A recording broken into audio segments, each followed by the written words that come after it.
মাইলস্টোনে বিমান দুর্ঘটনায় চিকিৎসারত অবস্থায় আরও এক শিশুর মৃত্যু, নিহত বেড়ে ৩২। নিহত, আহত ও নিখোঁজ শিক্ষার্থীদের প্রকৃত সংখ্যা নির্ধারণের প্রতিষ্ঠান কর্তৃপক্ষ ৬ সদস্যের কমিটি গঠন করেছে।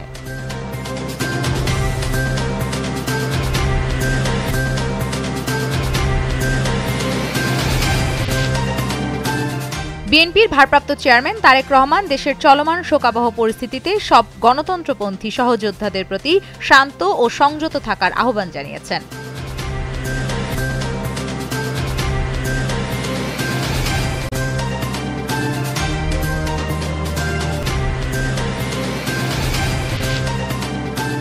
কুমিল্লায় জাতীয় নাগরিক পার্টির পদযাত্রা আজ। গণ-অভ্যুত্থানের শহীদদের স্মরণে পদযাত্রা কর্মসূচি ঘোষণা করেছে দলটি। এনসিপির কেন্দ্রীয় যুগ্ম মুখ্য সমন্বয়ক ও কুমিল্লা অঞ্চলের তত্ত্বাবধায়ক নাবিদ নওরোজ শাহ এক সংবাদ বিজ্ঞপ্তির মাধ্যমে এসব তথ্য জানান।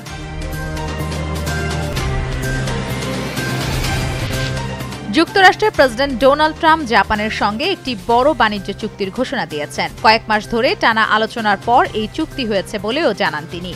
এ চুক্তির আওতায় জাপানি পণ্যের ওপর 15% হারে শুল্ক বলবৎ থাকবে।